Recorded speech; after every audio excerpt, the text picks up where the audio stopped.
We love our pets, but sometimes they act like feral raccoons on a Red Bull binge.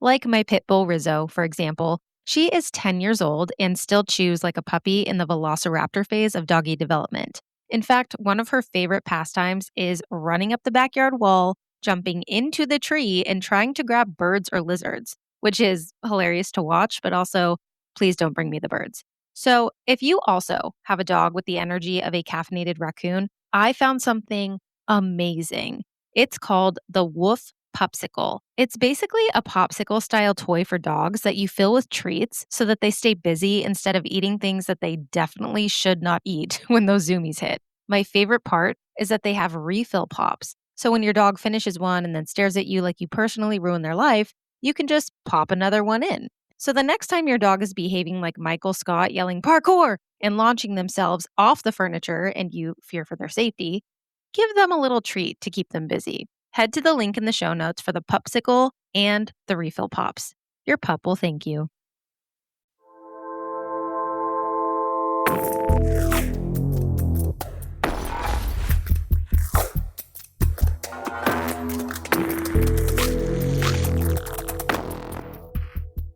Hello, everybody, and welcome back. This is Suspects and Spirits, and I'm your host, Taylor Seraphin.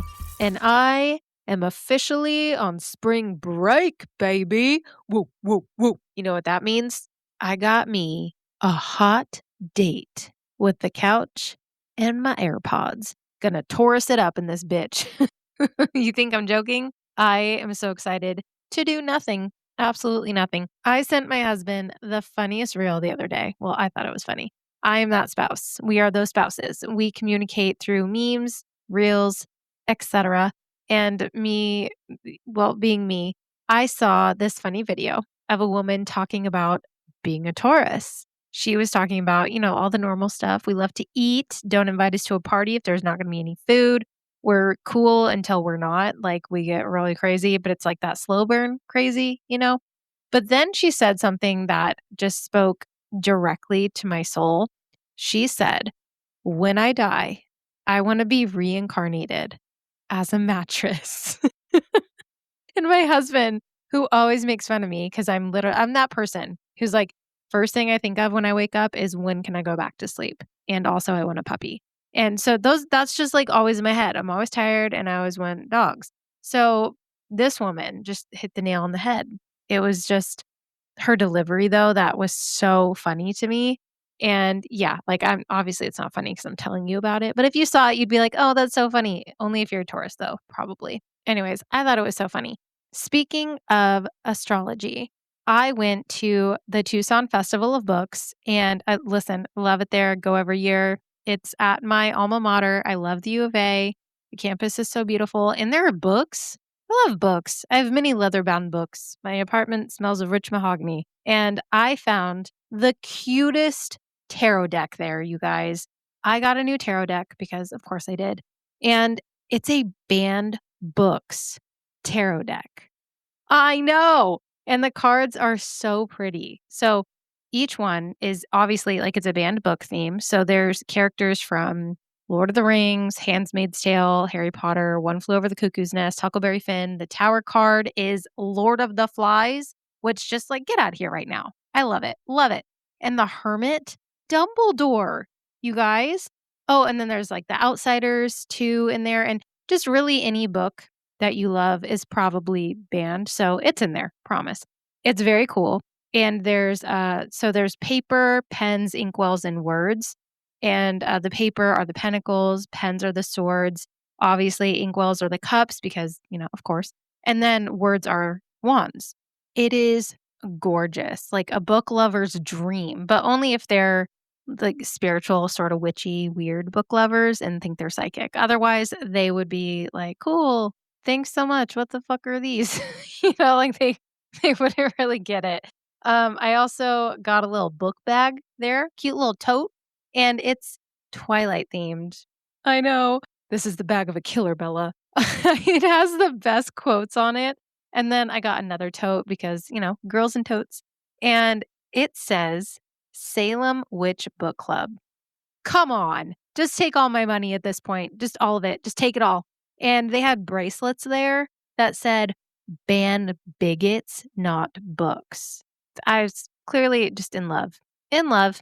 And it was a great day. It really, really was. But now, I have to stop making it a great day because I have to tell you guys a story that's gonna really probably ruin your day. I know, I'm so sorry. But we're here to talk about true crime, and so that's what I'm gonna do. I'm not gonna make my intro too long today, but I will have my fun fact for you at the end. Weird history fact. Okay? So we're just going to jump right in today, right into a disclaimer, actually, because we are about to go to a very, very dark place. And I do apologize. This episode deals with some very, very sensitive topics. So, just trigger warning, blanket disclaimer for this whole episode. It will be discussing child victims, sexual assault, and it's just not for everyone. So, if you need to skip ahead at any time or even skip this episode entirely, I totally get it. This was a hard one to research as well, especially as a mom, but I do think it's an important story to tell. So, this guy that I'm going to be talking about, he's not really talked a whole lot about in like major true crime podcasts that I saw. I personally just haven't seen him being discussed. There hasn't been a whole lot of coverage on him. I mean, he's known, obviously, but not like well known unless you're very niche, I guess.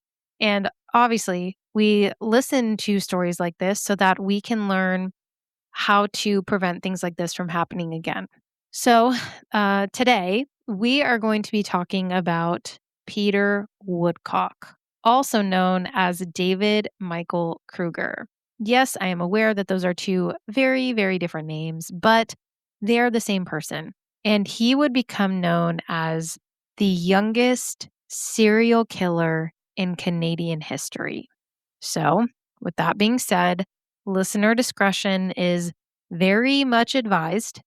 And now, let's get into the story.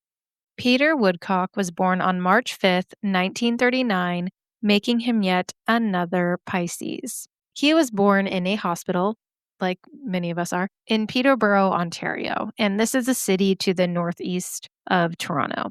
There are some conflicting reports that his mother, Juanita Woodcock, was supposedly either 17 or 19.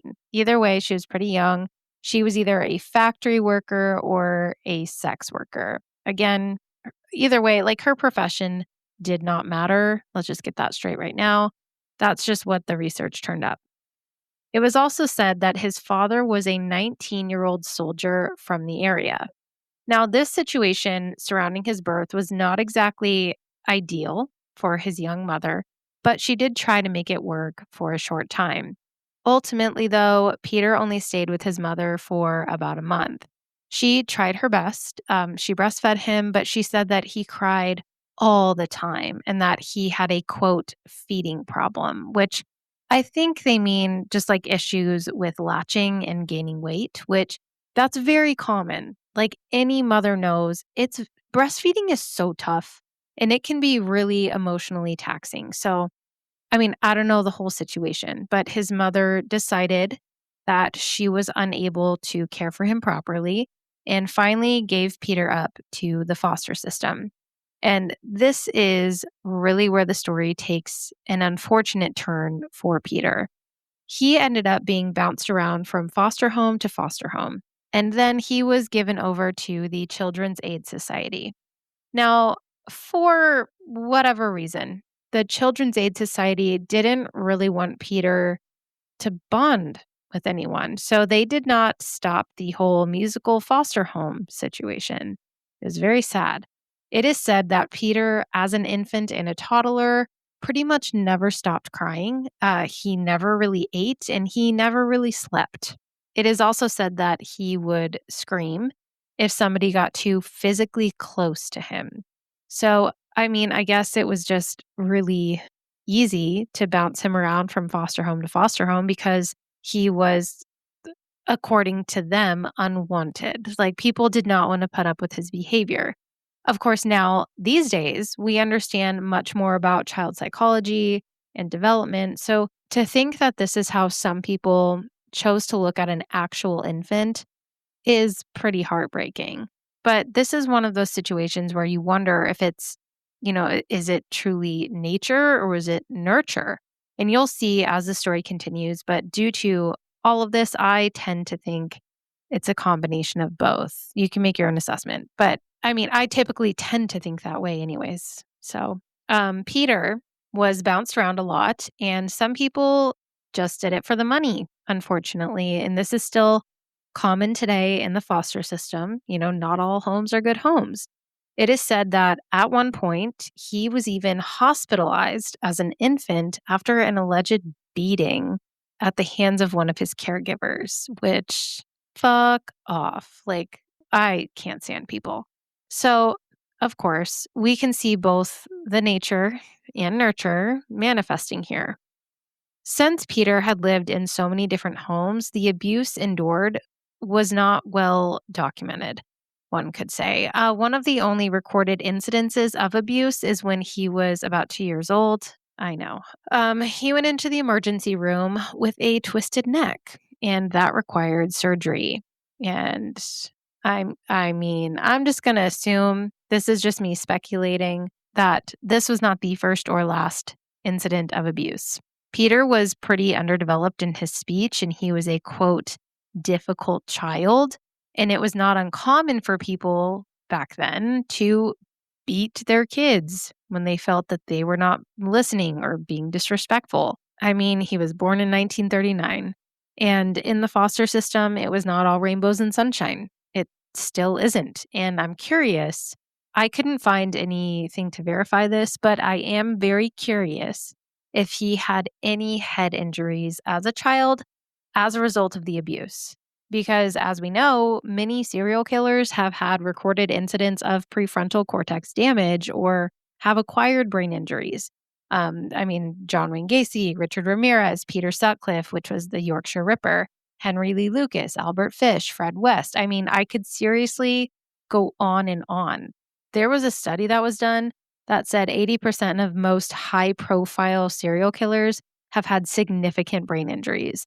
And most commonly, this does affect the prefrontal cortex, which we know does not finish developing until you are 25. So, when there is significant or repeated damage to that area of the brain, it severely hinders impulse control and can also lead to problems with emotional regulation and decision making.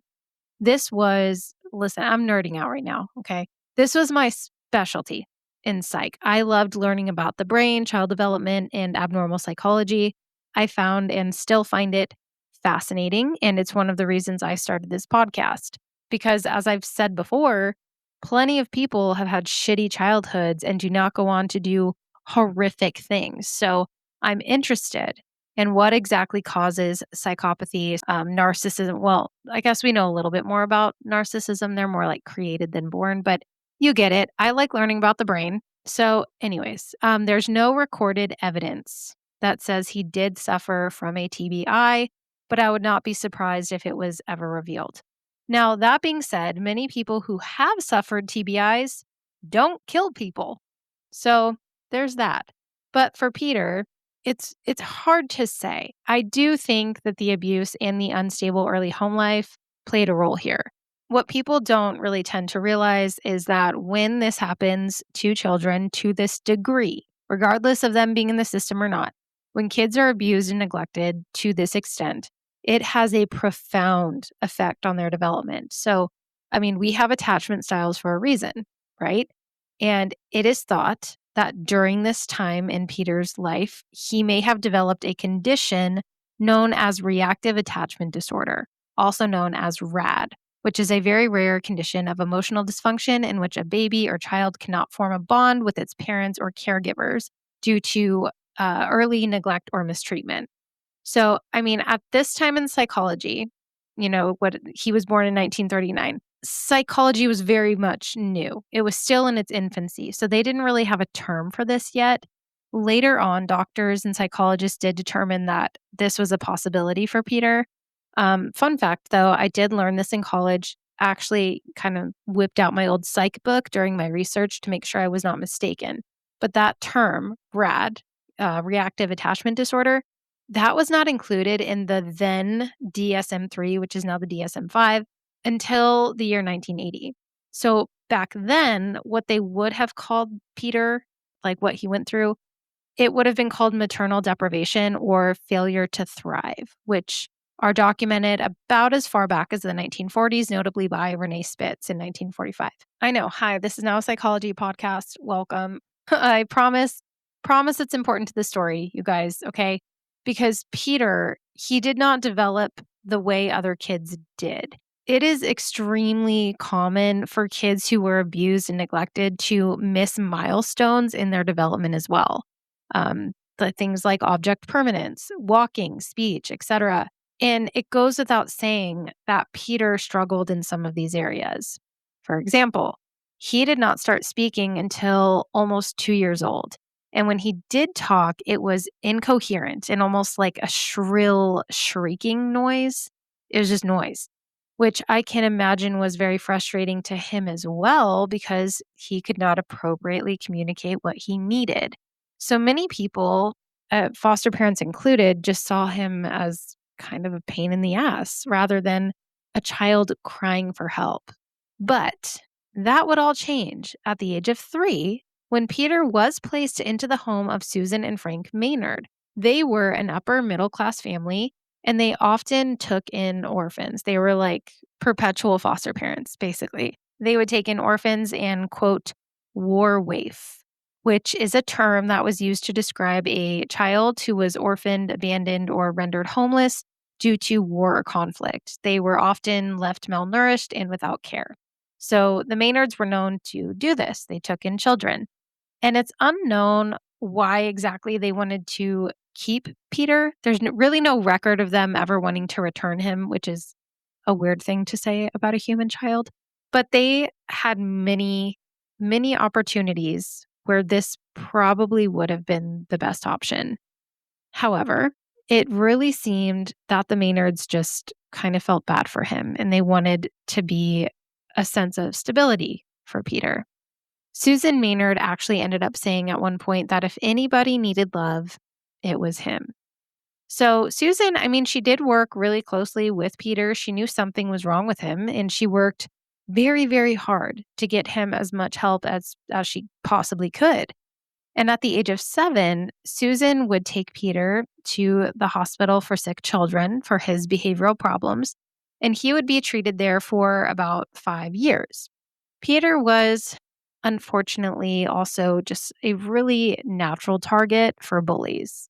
He didn't have any friends and he didn't like to do anything that other kids his age liked to do.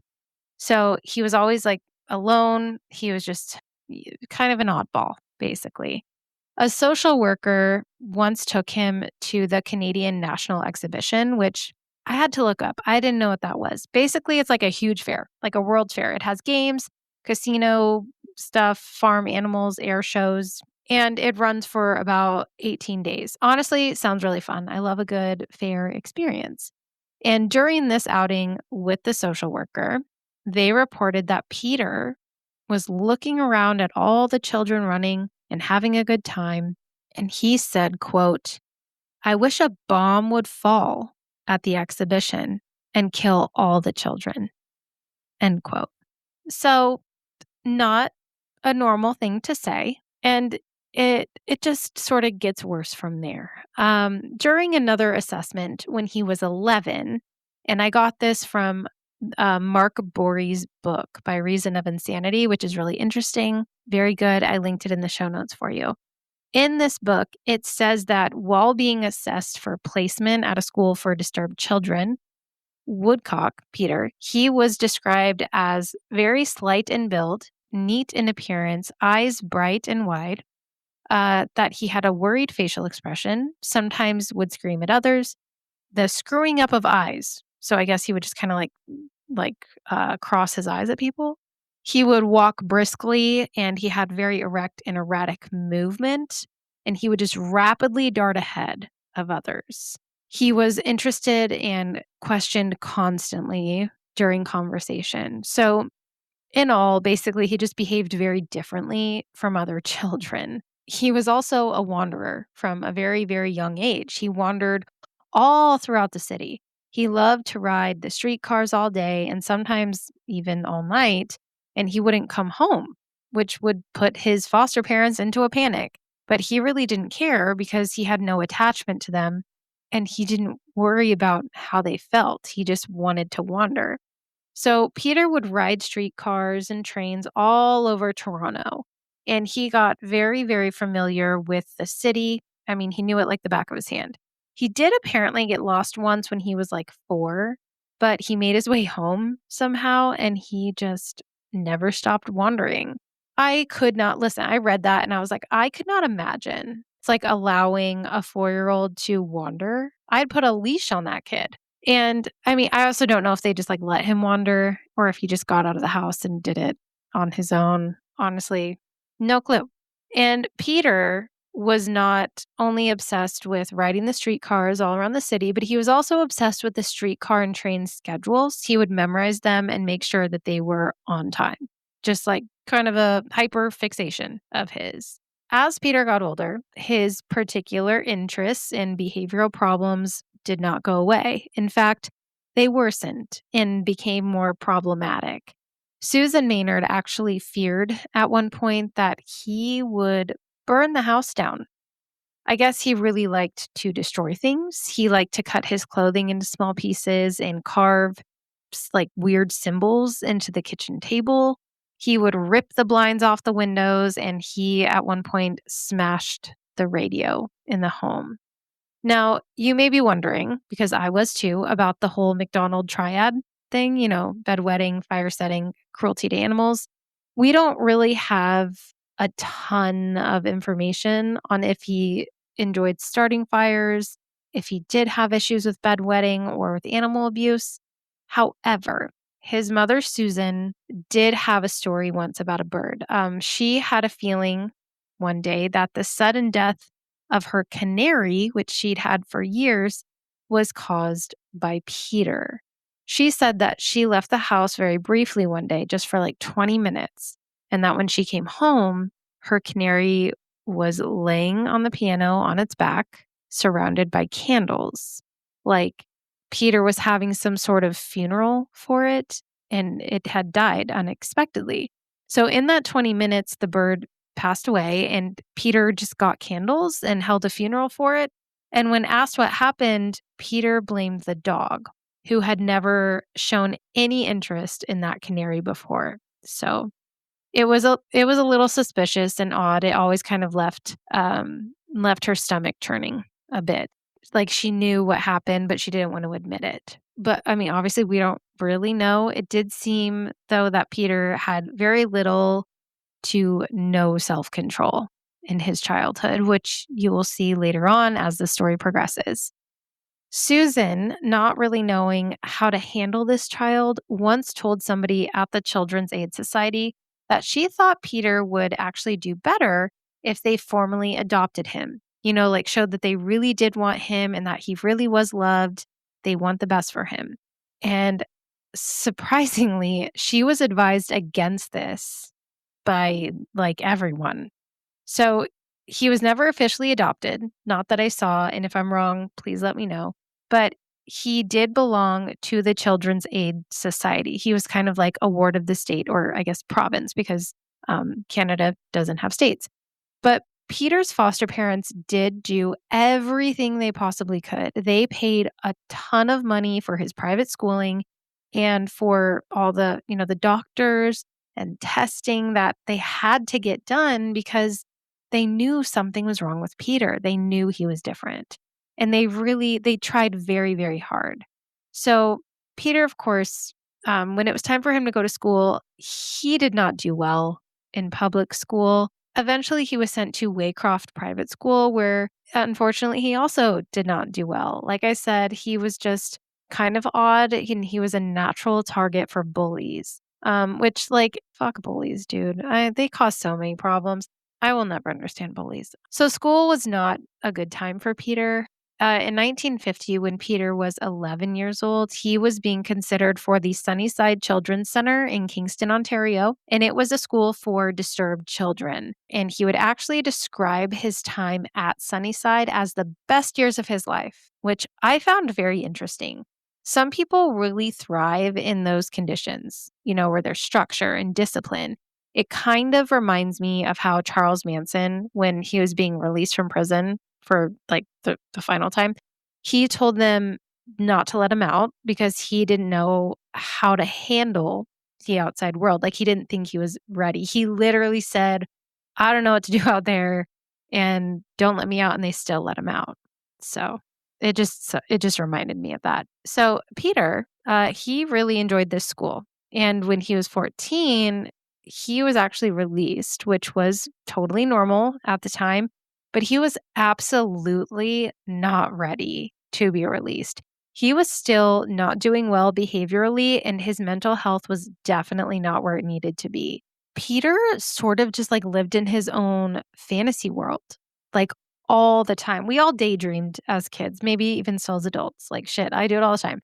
But Peter, that was his whole world, was fantasy. He even had this imaginary group of boys that he led, and he called them the Winchester Heights Gang.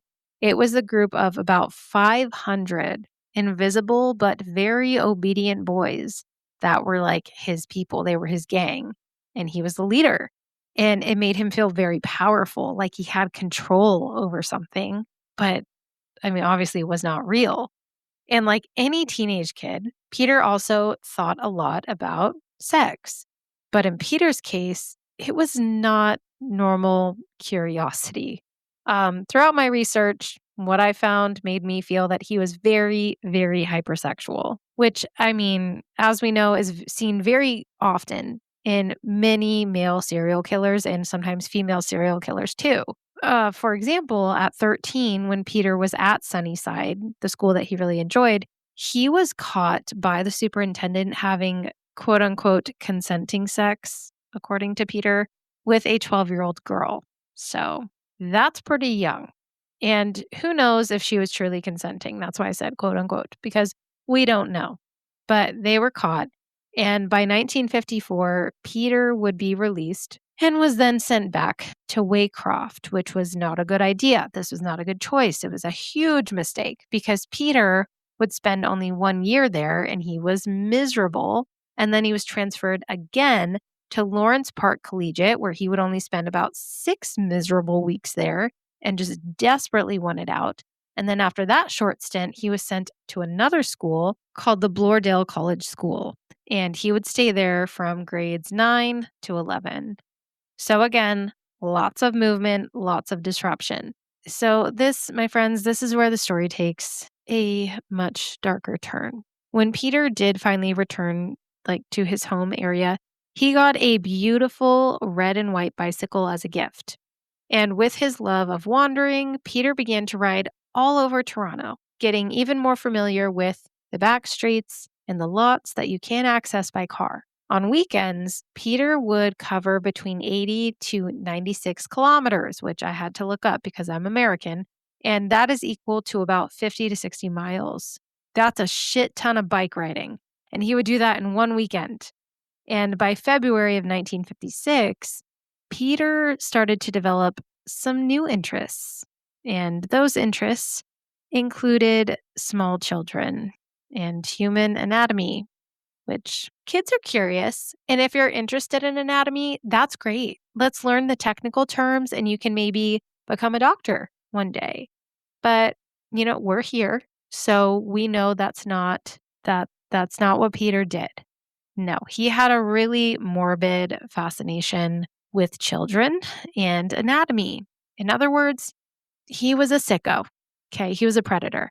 And he would fantasize about killing young kids and dissecting them. At this point in his life, Peter escalated rather quickly, and he actually began molesting children in the area. He would bribe them with rides on his bicycle and then tell them that because he let them ride his bike, they had to play sex games with him. And as time went on, Peter began to get more violent with these attacks. I'm going to tell you right now, this story just gets worse from here. I'm going to blanket warning the rest of this episode. Again, if you need to stop listening, I understand. It's about to get really bad. Okay, just trigger warning. It gets worse as we go. So, Peter, he would go on to not only molest these children, but he would actually choke them out until they were unconscious and then leave them there to wake up, usually naked and alone and very scared.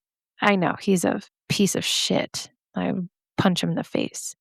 In June of 1956, this would be the first actual recorded incident that Peter Woodcock was involved in. It wasn't recorded very well, but it was recorded in a notebook. So, in one of Peter's wandering adventures, he met a 10-year-old girl who he would say wanted to die. Again, this is according to Peter, okay? And he claims that she was grateful when he offered to kill her. And this this poor girl, she came from a troubled family. Her parents were divorcing, but her mother blamed her, the little girl, because I guess her father was sexually abusing her. And so apparently, just blame the 10-year-old. That's great. That mom's a piece of shit. And so is that dad.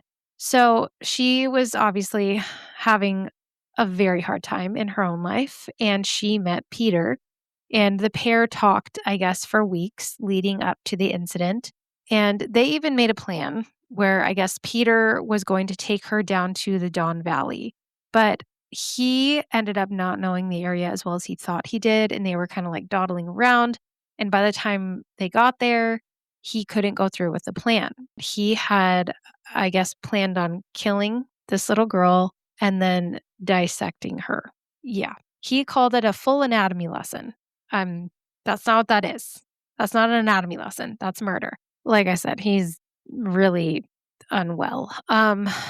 So meanwhile, while this is all happening, this little girl's parents thought that she had been kidnapped and they notified the police and it was getting dark. So the pair abandoned their plan and they walked to a payphone where this little girl called her parents and then she disclosed where they were. And when the cops arrived there, she was with this strange older boy and nothing really came of this except for the cops taking Peter home as well. And this made Peter's mother really upset. She was like, "This is not okay. You can't keep doing this. I don't want you coming home in a cop car again." And again, like I said, nothing came of this. They didn't know Peter's plan. They didn't know anything. They just know he came home in a cop car. So I guess Peter's parents gave him a good talking to. And because of this, he threatened to kill himself. He was like, "Ugh, well, why don't I just kill myself then?" Which, as we know, can be not always, right? Like if someone threatens to kill themselves, always take it very seriously. But in Peter's case, this was a common thing and he was using it as manipulation. So his parents would follow him into his room. He didn't get in any trouble. They weren't aware of what was going on. His dad did tell him, though, to stop picking up kids. He was like, "Hey, don't pick up any more kids." So I don't know if the dad knew that Peter enjoyed like taking kids on bike rides or if it was just this one incident like, "Hey, you got in trouble, don't do this again." Because remember, at this point he is like 17 and he was just with a 10-year-old. So his dad is like, "Don't do this again. Like this looks really bad." And it was bad. Because on September 15th, 1956, this advice would be completely ignored when Peter Woodcock would commit his first murder. And his victim was a 7-year-old boy named Wayne Millett. Wayne had traveled from Sealy's Bay, Ontario, where he was from, to Toronto, Ontario. And he came with his family to see his maternal grandmother.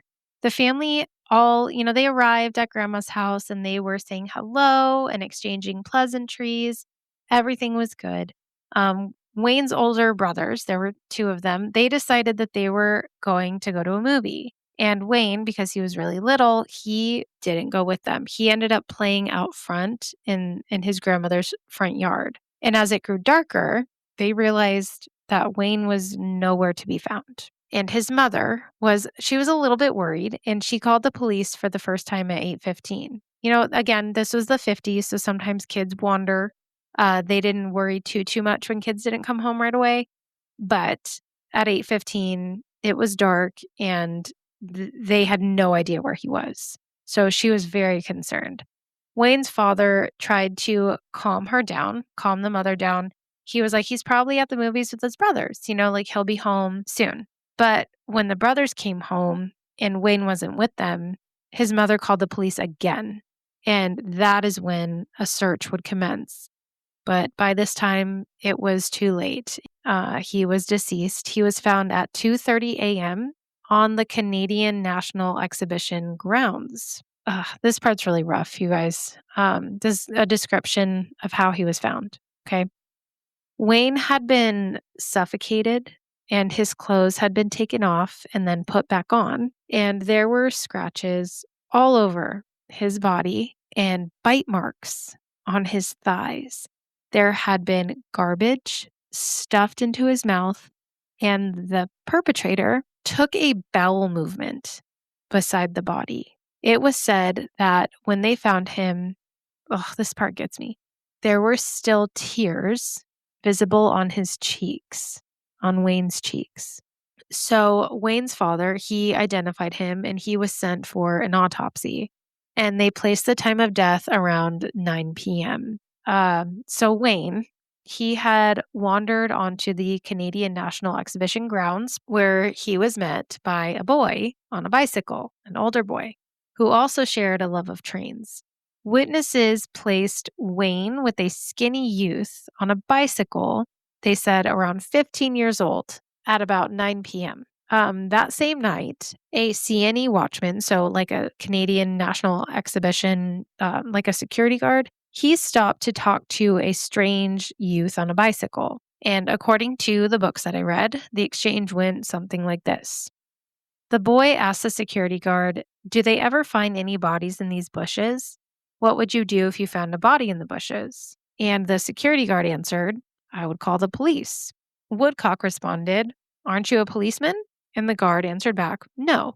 He was like, I'm just a security guard." And so, of course, this security officer, this guard, he asked Peter Woodcock if he had seen a body. But Peter said, "No, but I saw a boy run out of the bushes. He looked just like me." After that, the boy rode away on his bicycle, and I'm sure the security guard was left with chills because I have chills just from reading that interaction. So not only did witnesses place a young boy on a bicycle at the scene, but medical evidence would also point toward a young offender. The marks that were found on Wayne's throat were far too small to belong to an adult's hand, as well as the bite marks. I guess a description of the suspect was also released as having dark hair, that he wore thick glasses, and was about 5'6", between 14 and 16 years old. They said he had a pimply complexion and that he rode a bicycle. This description was sent out to all of the schools, but apparently only the public schools, not the private ones. So police, who were desperate to find this killer, they would interview anybody that matched the description and even people that didn't match the description. The police also looked into reported runaways between 14 and 18 years old, thinking that maybe this killer had gone into hiding. And this is where 14-year-old Ron Moffat enters the chat. Ronald Moffat lived at 39 Vinely Street with his parents and his two younger brothers. Ron's home life, it definitely was a little bit rocky. His parents drank and they were kind of off and on. They would split up sometimes, and then he would go live with either his aunt or his grandmother. And he did have a job. He started working really young, considering, his home life. He didn't really want to be at home. So he just got odd jobs like selling newspapers, working the bowling alley. And when the Canadian National Exhibition came through that year, Ron got a job working a ride. And when the CNE left, Ron started school again. He was in grade 7 and he went back to his job at the bowling alley. like normal. The night of September 15th, 1956, 14-year-old Ron went to a double feature at the Metro Theater in Toronto. It was 2 movies followed by a 10-minute cartoon, and it let out just after 9 p.m. He had a friend who was an usher at the theater, and during these movies, he sat with his friend's girlfriend, and after the movie, he helped them change the lettering on the marquee, and they went to his friend's house to sleep. Ron went home Sunday morning and then went to school Monday morning, like he always did, but he opted to skip the afternoon at school. So he skipped out. And on Tuesday, September 18th, Ron got up at 5:30 a.m. like he always did, and his dad was already awake and he was very angry because he had found out that Ron had skipped school and he told him that they were going to talk later. So Ron was really scared. Yeah, he was very scared of his dad, and he came up with a plan. It wasn't a good one, but it was a plan nonetheless. And he packed some things and he ran away, which really he didn't run away. They lived in an apartment building and he just went down like a couple of floors and he hid in a closet. He was just like a few floors beneath his parents, but he didn't come home for 4 days. He slept all day and then would go to work from 4 to 11 at the bowling alley and eat in restaurants. Unfortunately, though, Ron did have a previous, like, little tiny stint with the police years before when he was 12. I guess a 16-year-old boy convinced him to do some, like, petty theft. Long story short, Ron got caught and he received probation. So, between Ron's age, part time job, runaway status, and his history with the law, the police zeroed in on him like immediately. And they conducted a search of the apartment building just after the interview, and they located a sleeping Ron in a closet under the staircase, Harry Potter style, around 12:20 p.m. And when they woke Ron up, he thought that they were just like truancy officers from the school because he had run away. But Mrs. Moffat was not notified that her son had been found. And Ron was thrown into a cop car and then taken to the station for questioning. So, this poor boy, he was coerced and led through a false confession. They kept him for hours, offering correct details whenever he got something wrong. So Ron's confession went something like this. The police claimed that he said he stole a bike and then went to the CNE, the fairgrounds where Wayne was, and that this little boy, Wayne, started to annoy him. And at one point, he kicked him, making Ron very angry. And when he got angry, somehow he accidentally killed him by suffocating him accidentally. And then he moved the body and ditched the bike in a cluster of trees. And of course, the bike was never found because that's not what happened. And police even took Moffat to the scene and then walked him through the crime that they were so sure he committed.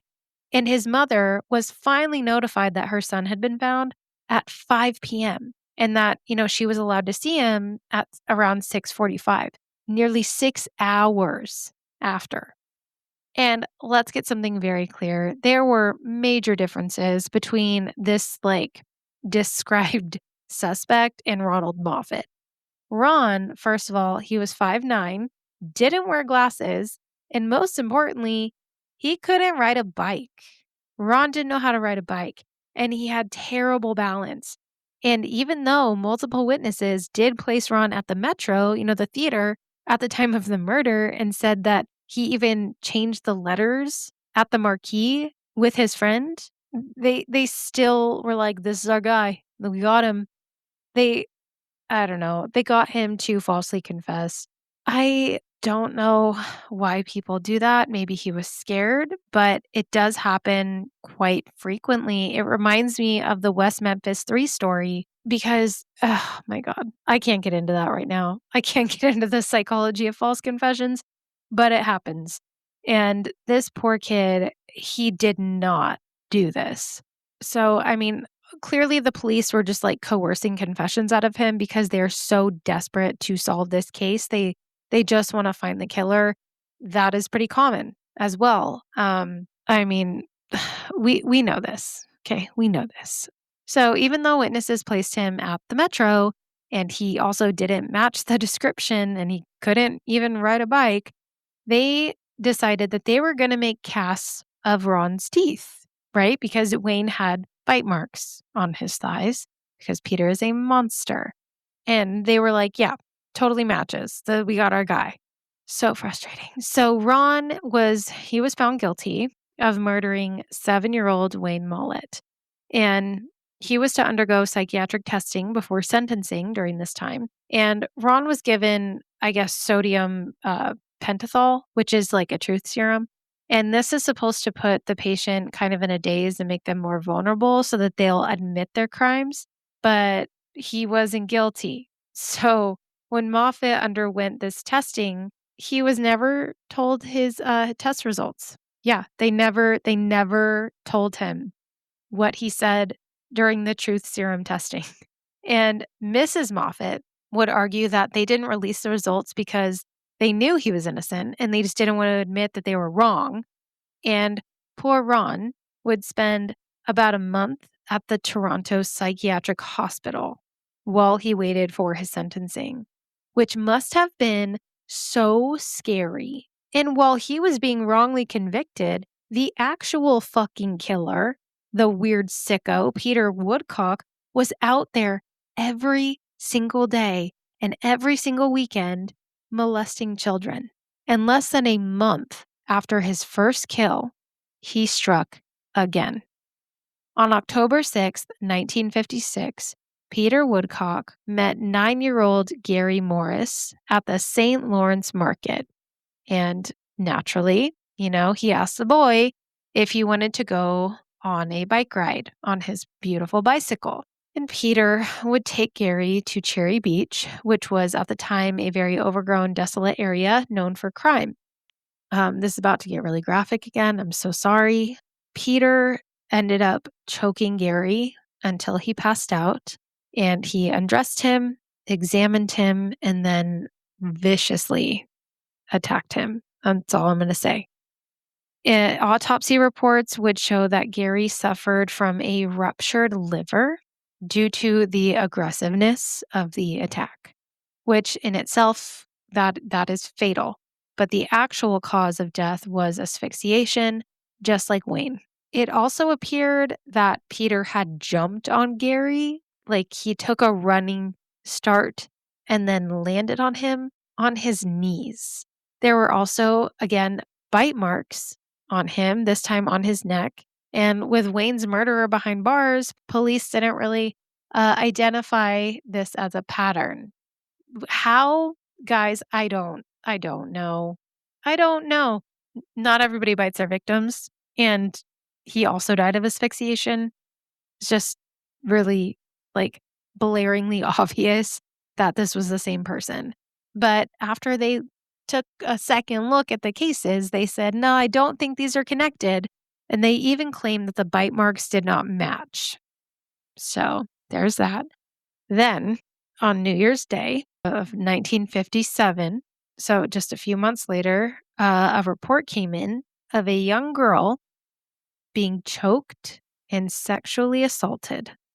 But she did not die, and the little girl gave the exact same description that they had kept on hearing since the first murder. Dark hair, thick glasses, pimply complexion, teenager on a bike. And this family did not want this little girl to have to go through anything else. So they kept her out of the news completely, which I totally understand. On Saturday, January 19th of 1957, a 4-year-old little girl named Carol Voice was playing with her friend Johnny on Danforth Avenue while their mothers chatted inside. Peter approached the pair and was like, hey, how old are you guys? Do you like my bicycle? And of course, they both were like, yeah, we love your bike. And Peter asked them if they wanted to go for a ride. All of them said yes. They were all like, yes, yes, me first, me first. And Peter, he was going to take Johnny. But then he said, actually, I'm going to take you. And he pointed at Carol and he walked away holding Carol's hand and pushing his bike with the other. A witness would then see Carol riding on Peter's handlebars just about a block over. And I read two different accounts on this. I read that Johnny went inside and kind of like told the parents that Carol had gone on a ride with a high school boy. And then in another account, I saw that Mrs. Voice, Carol's mother, came outside asking where Carol was, and that Johnny told her she went for a ride with a high school boy. Either way, though, Mrs. Voice found out that her daughter was missing and immediately started frantically looking for her. There was a police officer in the area, so she ran up to him. She was like, my child is gone. I don't know where she is. Please help me. So he took her to the police station, and Carol was officially reported missing at 4:20 p.m. Unfortunately, at 11:09 p.m., police would locate Carol's deceased body in the Rosedale Ravine near the Prince Edward Viaduct in the Don Valley. Trigger warning, again, if you need to fast forward a little bit, do so. I'm going to try and say this as respectfully as possible without, going into major detail. Okay. So Peter, he strangled Carol until she passed out, but this is not what killed her. He ended up gouging her eyes with his hands. He then undressed her, sexually assaulted her, and then chose to do so again, this time using a stick. And that is what officially caused her death by major hemorrhage. I know. He's a fucking disgusting piece of shit. I hate him. Rotten hell, Peter Woodcock. And to make an already horrific scene worse, when Peter tried to leave the scene with his bike, he slipped down the ravine and this angered him, and he ended up kicking Carol in the head. Yeah, this was a very hard case to research. He is a monster. A monster. Witnesses placed Peter coming out of this ravine with his bike, and he even stopped at a University of Toronto professor. And he told this professor, if there's a murder down there, they're going to try and blame me. Why he would say that, I'm not sure. It's almost like he wanted to get caught because he is a bit narcissistic. He does have those tendencies. He likes attention. So maybe he said that in hopes that he would finally be questioned about it, but we don't really know. So police, they placed Carol's death between 4 and 5 p.m., and they could see two sets of footprints approach the scene, but only one set of footprints leave. They also found what appeared to be tire tracks about the size of a bicycle, and a massive search effort commenced. Like over 2,000 police officers were stopping people on the street, people that matched the description, again, people that didn't, really anyone, because again, they were desperate to find this killer. And at this point, you would think like, okay, maybe Ron didn't do this, right? Like you would think that that was going through their head, but apparently it wasn't. Or it was, and they just didn't want to admit it. Probably that one. Peter Woodcock at this time, however, he was keeping it pretty cool. He felt like he was kind of untouchable. He actually, this little piece of shit, he frequently visited the police station near his house during this time. Yeah. And he was welcomed there with open arms. And the day after he killed Carol, he went and visited the police station. On Sunday, January 20th, 4 young police officers were getting ready for their night shift, and they were discussing the Carol Voice case, and certain details of the case caught the attention of one of the police officers. And he had been one of the officers that attended the case of the little girl who was wandering around the Don Valley with the odd teenage boy. Remember the 10-year-old that he had been with at the beginning of the story? So those 4 policemen, they were like, no, that is weird. And they called their sergeant and they started leafing through occurrence reports and their notebooks until they found exactly who they were looking for, or rather, what they were looking for, and it was an entry from June 1956, and the name was Peter Woodcock, Linton Boulevard.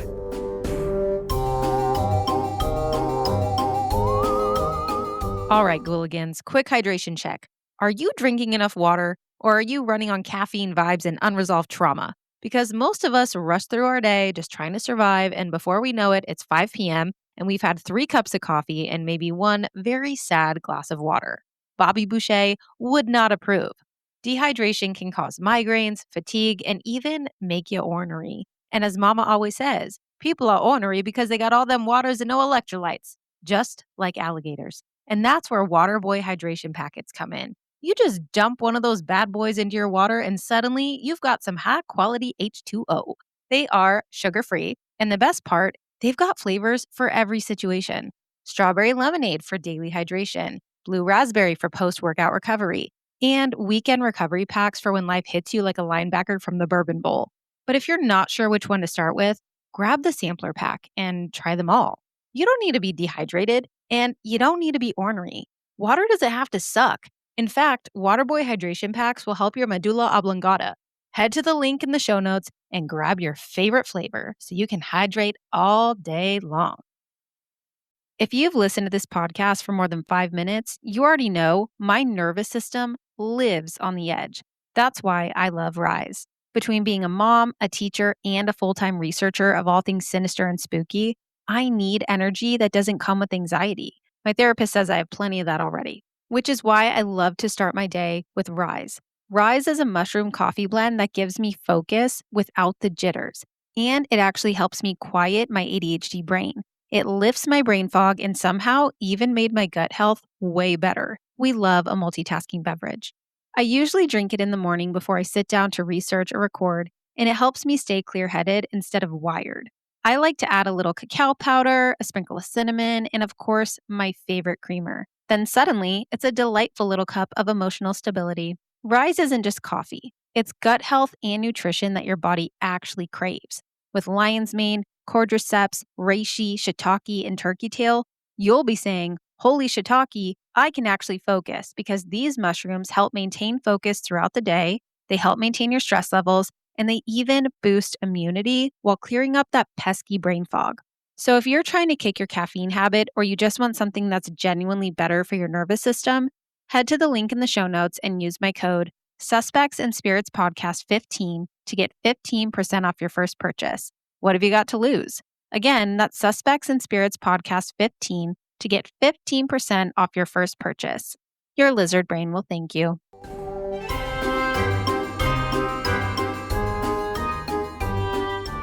So, on the morning of Monday, January 21st, 1957, 2 detectives went to Peter Woodcock's school and arrested him, and he did not resist.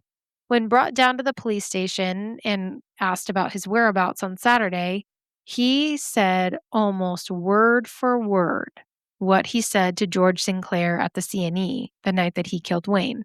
George Sinclair was that security guard that he asked about the bodies. Peter said, "Yeah, I was there, and I saw a boy that looked just like me running from the scene, a perfect double." And the cops were like, "Whoa, that's actually wild, because that was you, brother. That was you little fucker." Now, he changed up his tune a little bit when he realized that his mother was not going to be brought in when he was being questioned. He had told officers that he was scared of his mom, that she had beat him regularly. Now, Peter did have an older brother who I didn't mention before. The Maynard's biological son, who was quite a bit older than Peter. They never really were close and they didn't get along that well. But he basically told officers that none of that was true and that his parents were lovely people who never laid a hand on Peter. So, Peter Woodcock cracked pretty much immediately when he was assured that his mother would not be able to get him in jail, probably because he was not going to be getting out anytime soon. So here is what Peter had to say on January 21st, 1957. Quote, "The first time this happened was in March. You already know the details about that, about the girl. And from then until now, I have actually attacked many children. Even though I love children as a rule, I have felt sexually inclined to. I won't go into the number of cases, but I will say there must have been about 11 or 12 of them. Before I met the girl, that is, for this case. I took her for a ride to the viaduct, as you fellows know about it now, where I subdued her, and I don't know what I did, but she was dead before I realized what I had done. And that was about it. Do you want to know from the last time I left her, and so on? You probably want to know what I did, how I subdued her, I suppose. Well, first of all, I choked her. This is very gruesome, I know. Then I stuck my fingers in her eyes. I don't know why I did that. Isn't it awful? And then I tried to clamber up the bank. I was frightened by what I did, and I clambered up the little gully there. I slipped, and my feet hit her head. Then I left her, circled back on the other side, and you saw my tracks. Took one last look, and left. And that's all, but it happened so suddenly. I don't know. I can tell you right now that I don't want a trial before a jury.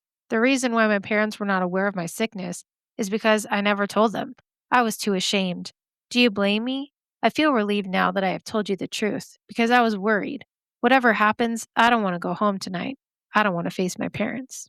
End quote. That is one of the most chilling quotes I have ever read in my entire life. Just, he's so devoid of any emotion. The way he said, I don't know why I did that. Isn't it awful? Yeah, it's fucking awful, you little shit. He's just talking about it nonchalantly like it's what he had for lunch. The fuck? And then the way he talks about how, like, he just slipped and his feet hit her head. His feet did not hit her head. He aggressively kicked her after he had already done horrific things to her body. So clearly, he enjoyed this. He really liked the attention. And the police then started looking into the non fatal attacks that were reported in the area. And the number was in the dozens, you guys. So when he said like 11 or 12 kids that he had been sexually inclined to, he wasn't lying. There were dozens of them. On September 19th, a woman reported that this is terrible, her 3-year-old son had been playing in the front yard and then disappeared, only to reappear hours later with a teen that brought him home saying that he had found him. And the boy was obviously very dazed, and he had a head injury that lined up with like falling backwards, and he had scratches all over him and bite marks on his stomach. And when they asked the boy what had happened, he said he had seen the older boy's private parts. So, I mean, to us as adults, that is very clear, like so explicitly clear that there was sexual assault that happened. But I don't know if it's because of that, like, stigma back then that, like, boys aren't assaulted. I don't fucking know. Whatever the thought process, when they took him to the hospital, they did not check him for sexual assault. They did not examine him for that. The only evidence of that is what the little boy said. And with all of this happening, the police finally start connecting the dots and linking the murders of Gary and Carol to the murder of Wayne. But even then, with all of this new information coming out, Ron Moffat was still being held for sentencing. Moffat was sentenced to stay at the Ontario School for Boys in Bowmanville, Ontario. But luckily for Moffat, Peter Woodcock was just the biggest fucking narcissist. He did not want somebody taking credit basically for something he did. So Peter admitted to the murder of Wayne because, he didn't like Ron getting credit for it. And this would end up freeing Ron Moffat. Finally. That poor child. Oh my goodness. Eventually, Peter was questioned more about this first murder, about Wayne, and he said, quote, I took him in there and I told him we could watch the trains together. Then I tried to get him to play sex games. He got scared. My alien self took over. I shoved his face down into the dirt and he stopped breathing. I knew he was gone when I heard the death rattle. End quote. I don't know what a death rattle is, and I would prefer to not know that. Ugh. This kid is just so fucked. He's so gross. So, after admitting to his crimes, Peter Woodcock's trial was set to begin on April 8th, 1957. Before that, Peter would be visited in prison by his lawyer and Ron Moffat's lawyer, and also a policeman, just to make sure that he would, in fact, testify to his guilt in the murder of Wayne. Peter would eventually testify that he was responsible for the death of Wayne Mollett. And on April 16th, Ron Moffat was granted a new trial. After being adjourned a couple of times, Ron's new trial was set to May 13th. Finally, on May 13th, he was declared not guilty. And by May 16th, he was free to go. Ron, unfortunately, would spend 8 months in detention for a crime that he never committed. But he would suffer so much worse afterwards because of this. He had anxiety, depression, post-traumatic stress disorder for most of his life, all because these fucking police officers wanted to solve a crime and didn't care who they put behind bars. They ruined this 14-year-old's life. Was he put away for life? No, but it severely affected him. The lack of investigation makes me so upset. He couldn't even ride a bike, you guys. He didn't wear glasses. He wasn't even the right height. Like, what? I will never understand. So, the trial for Peter Woodcock continued, and he pled not guilty. On April 9th, Woodcock's confession was read in court, where he admitted to killing Carol Voice and molesting dozens of others. Remember, at this time, okay, he's only being tried for the murder of Carol, not Wayne and not Gary, just Carol. So the prosecutor brought 50 witnesses to the stand, whereas the defense only brought 6, 4 of which were psychiatrists that testified that Peter had tremendous mental health issues and he was just downright crazy. They were like, yeah, he's crazy, so he didn't mean to do it. Was he unwell? Yes, he was. However, there was definitely malice aforethought there. Like this was planned. He wasn't just like in a frenzied state where he couldn't stop himself. He planned this. He knew exactly what he was doing. He didn't do this because he was crazy. He may have been unwell mentally, yes, but he didn't do it because he was insane.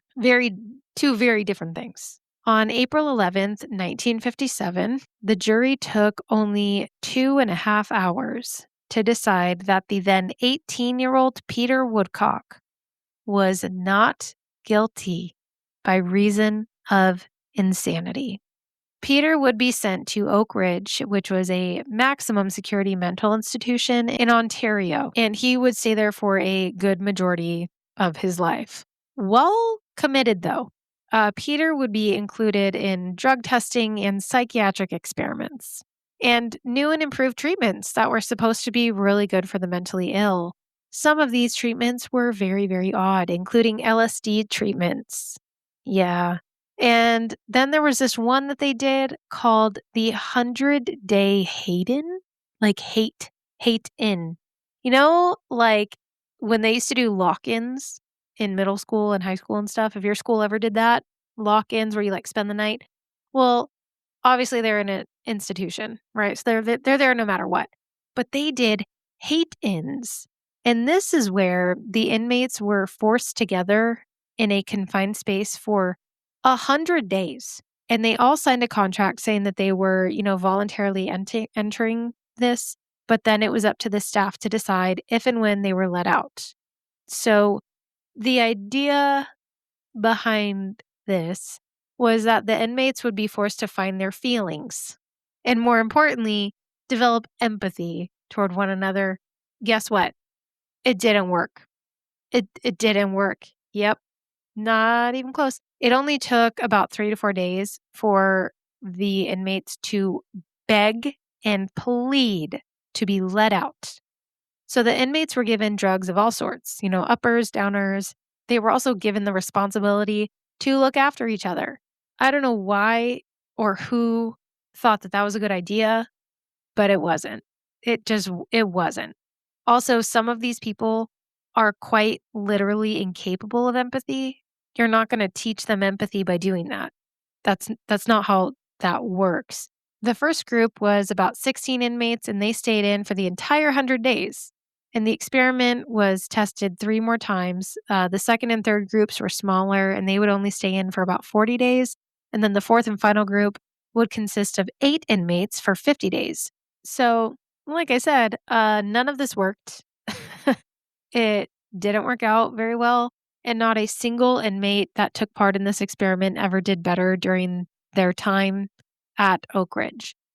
Peter was, I guess, like a really well-behaved inmate, and as a diagnosed psychopath, he could be really charming, and he remained just a master manipulator. In the 70s, Peter would create his quote unquote brotherhood, targeting weaker inmates. So he would get into relationships with these men that he saw as weaker than him, and that could be easily convinced that this brotherhood had all sorts of power and a link to the outside world, of course. So Peter, he started this brotherhood, and of course, the only way to be initiated is to perform sex acts on Peter. So, yeah, he created like his own weird little prison cult, except, not a prison. It's a mental institution. But he managed to create a cult, basically, within the walls of this place.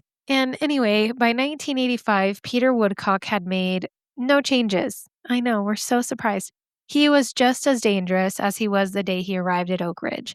However, by this point, he had been institutionalized for like 30 years.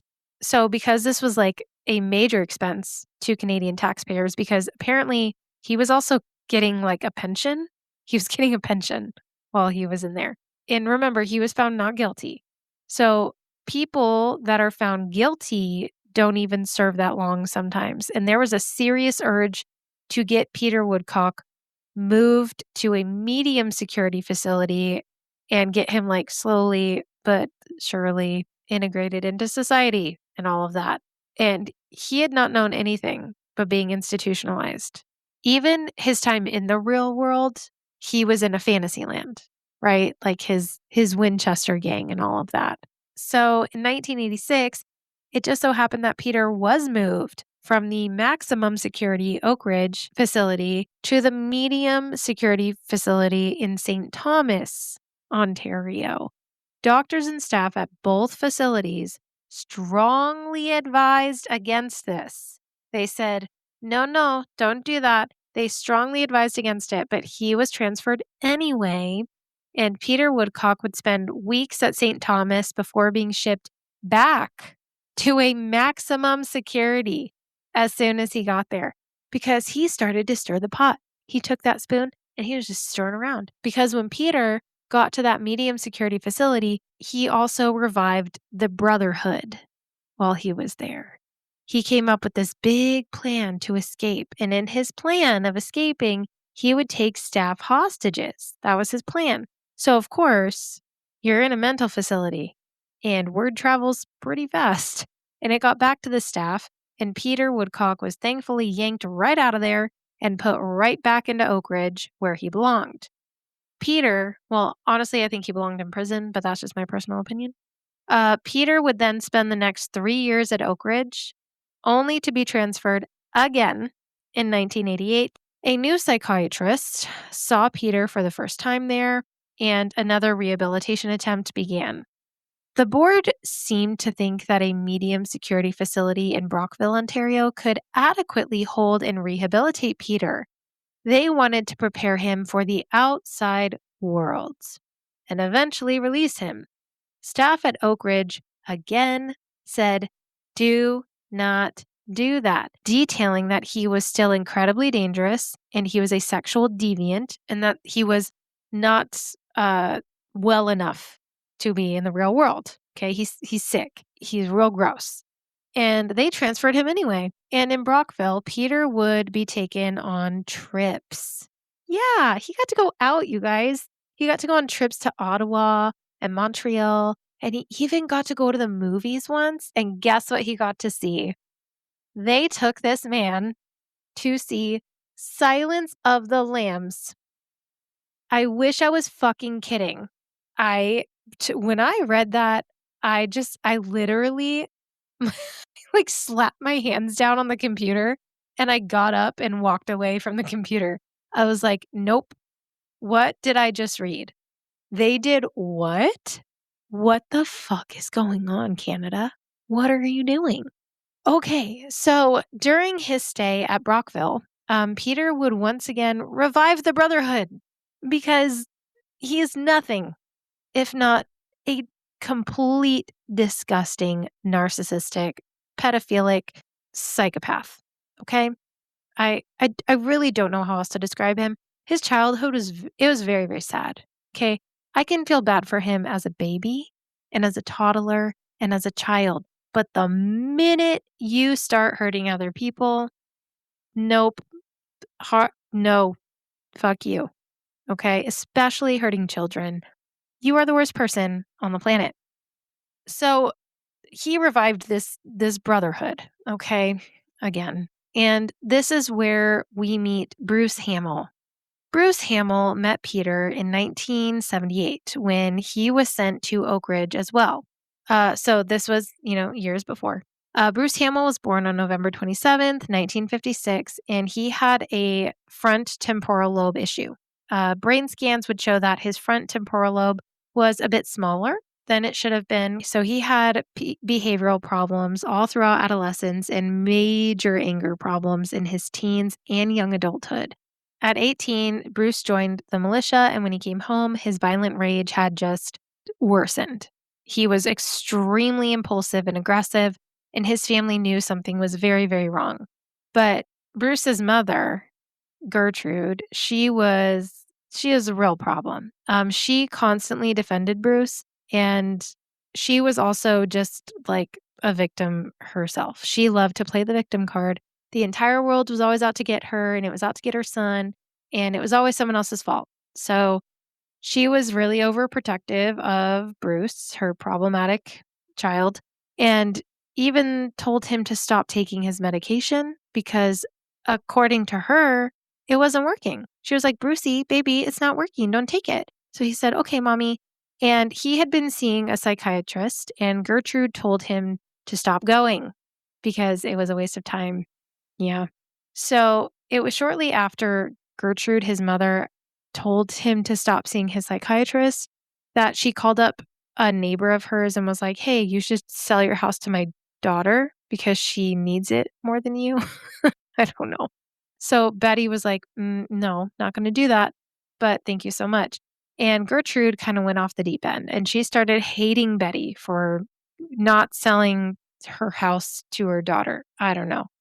And so her husband, George, who had lived beside the Hamills for like 21 years, they were actually really good friends. And they went out of their way to be like friendly and cordial with the Hamills, even though Bruce was pretty problematic, and so was his mama.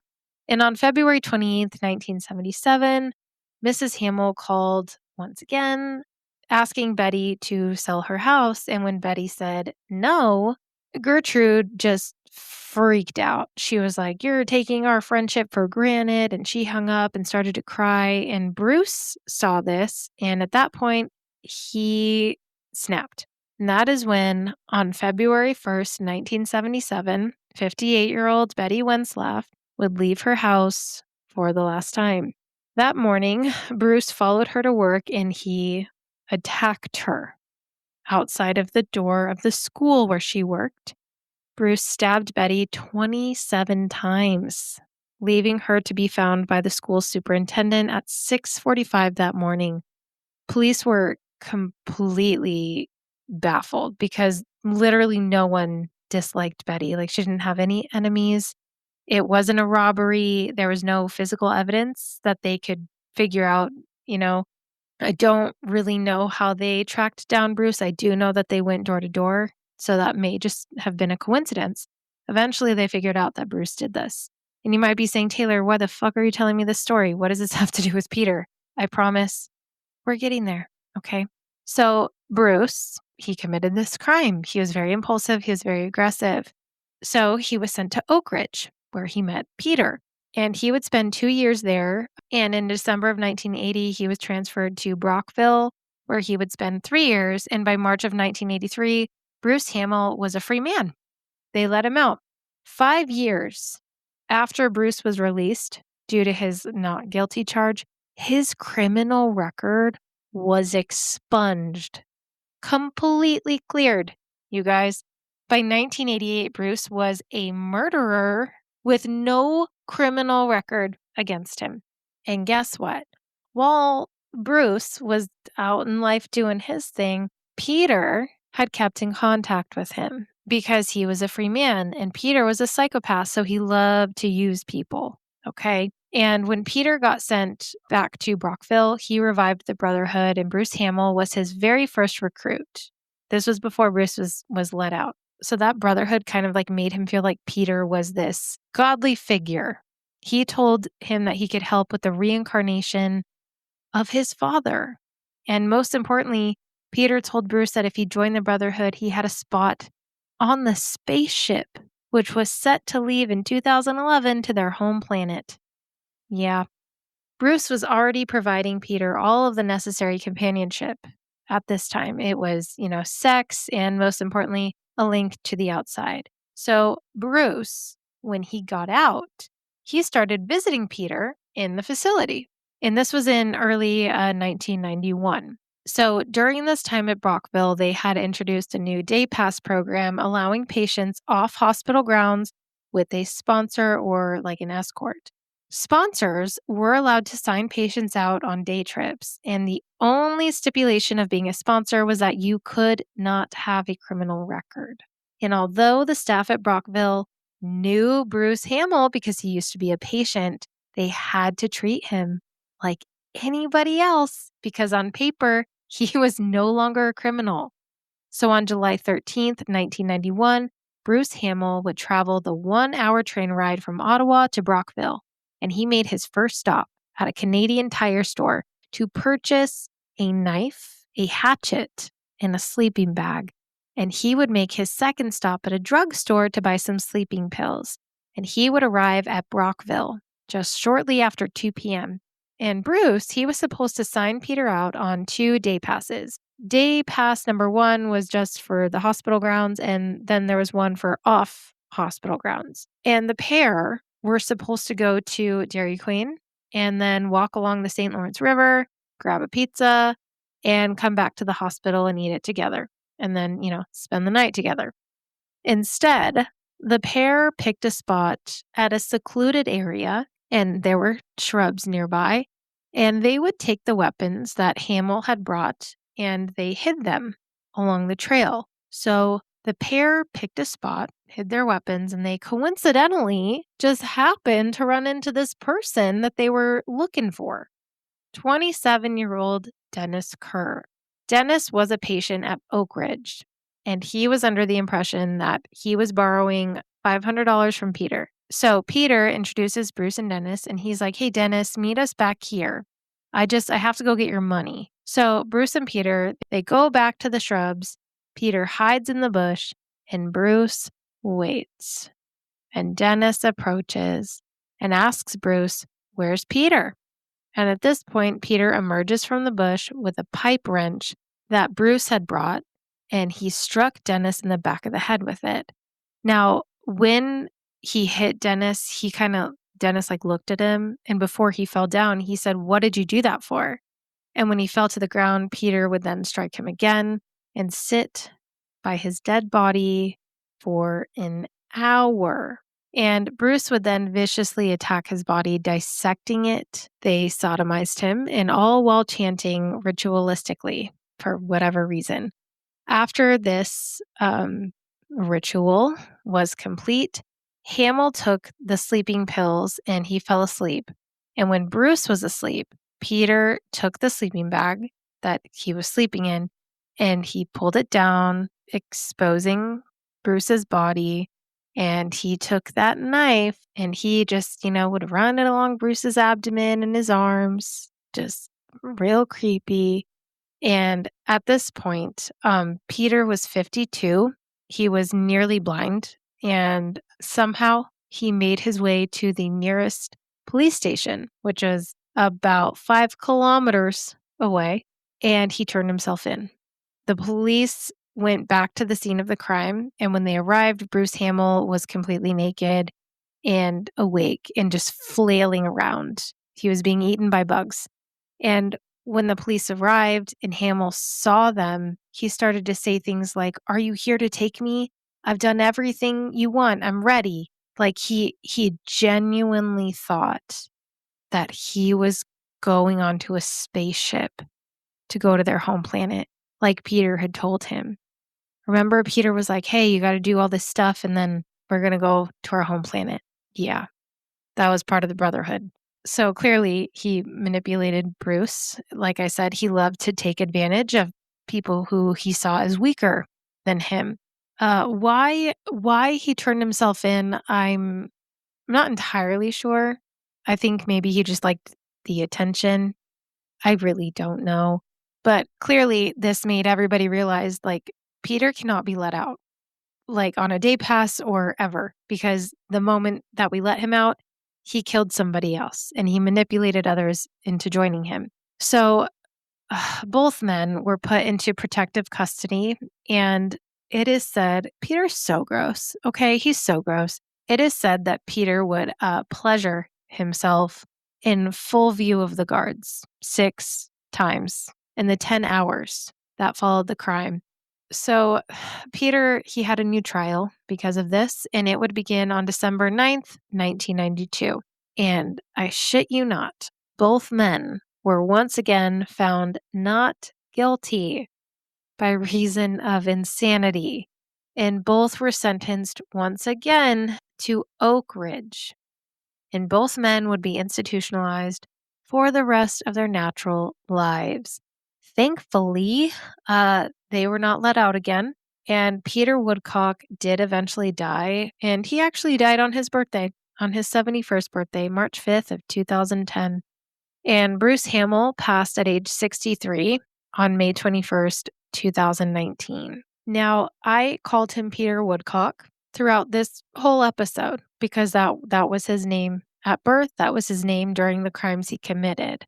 However, around 1982, Peter tried to change his name. Well, he did change his name to David Michael Kruger. I don't know if he just didn't want his name being associated with the crimes he committed. People did ask him if he did it because of the movie Nightmare on Elm Street. However, that movie came out about 2 years after he made the name change. He did, however, really like the fact that people connected him to Freddy Krueger because remember, Freddy Krueger is like a pedophile sleep demon. So he really enjoyed that connection. But his name throughout this story is Peter Woodcock. That is the name he committed his crimes under, so that is what I chose to call him. However, if you ever do any, research on him, you look further into the story, you read the books, that name will pop up as well. And that, my friends, is the very dark and disturbing story of Peter Woodcock, aka David Michael Krueger. I really hope that the victims who survived went on to live full and successful lives and were able to get the help they needed. Because, not all of his victims ended up dying. He did molest a lot of the kids in his neighborhood and around Toronto during that time. And I really hope they got the help they needed. One of the heartbreaking realities of historical cases like this is that very little is publicly known about what happened to the families of Wayne Millette, Gary Morris, and Carol Voice in the years that followed.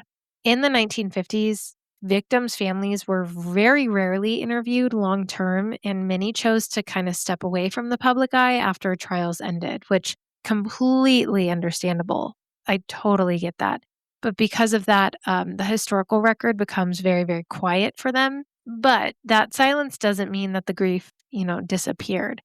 It's generally assumed that the families tried to rebuild their lives privately away from the attention and the trauma that surrounded the case.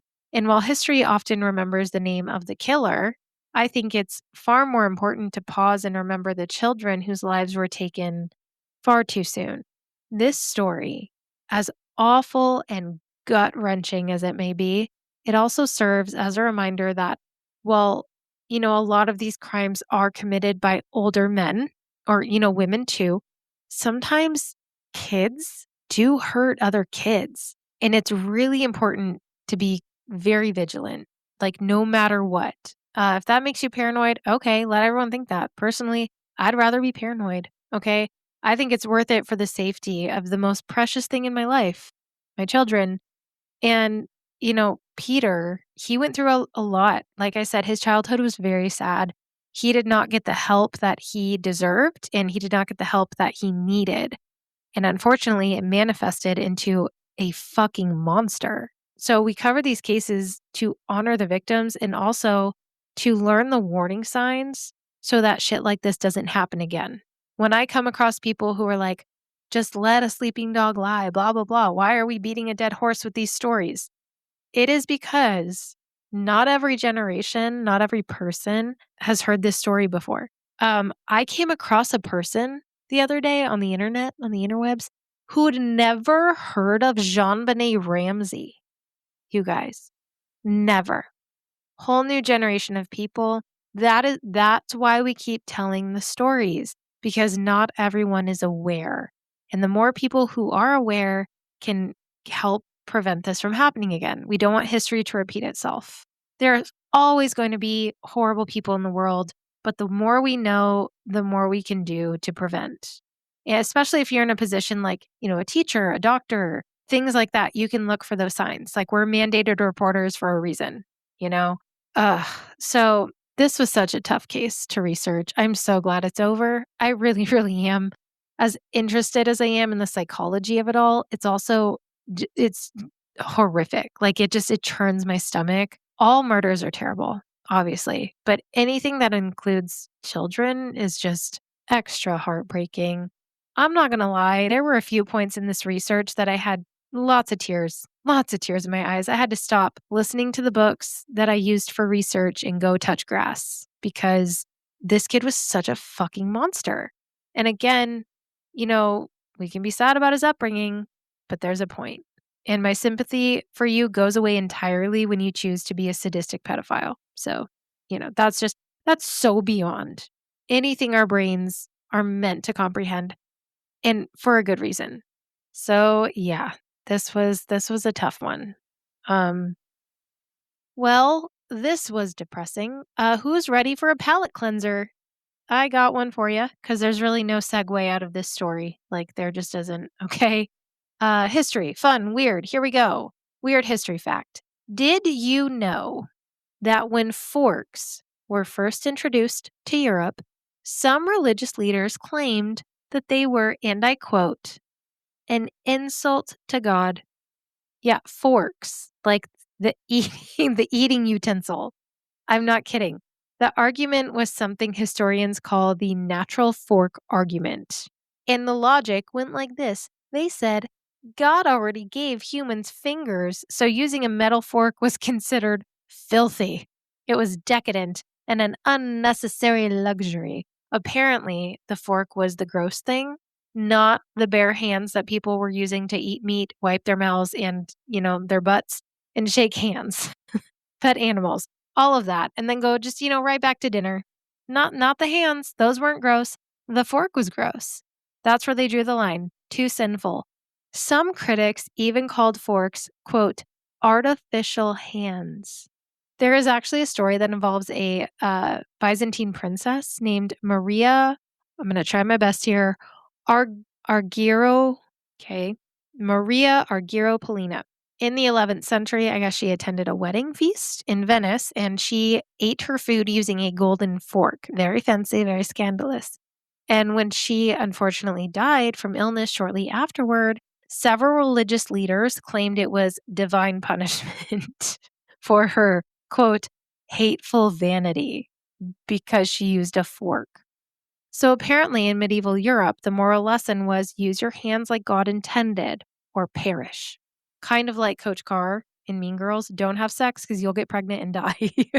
Don't touch each other. You will get chlamydia and die. And if that wasn't dramatic enough for you, some people were also very suspicious of forks because they looked like the devil's pitchfork. Of course. which means that medieval church leaders basically saw a fork and said, "Ah, yes, Satan's salad utensil." It actually took centuries for forks to be accepted across Europe, and they slowly caught on in Italy around the 1300s, and then they spread through France in like the 1500s. So, yeah, for a long time, forks were considered suspicious luxury tools, which just goes to show that humans have not changed. We've always been the same. Give society something new, a fork, the internet, TikTok, whatever, and someone will immediately say, "This is immoral, this is dangerous, and it's probably the devil." And that's my fun history fact for you. I like that one. I love the idea of people just losing their shit over someone eating with a fork. Dost thou comprehend? Anywho, well, that's all I have for you guys today. I hope you have a wonderful rest of your day. Don't forget to rate, review, and subscribe, especially that review part. Go write a review about forks. And, just be good humans.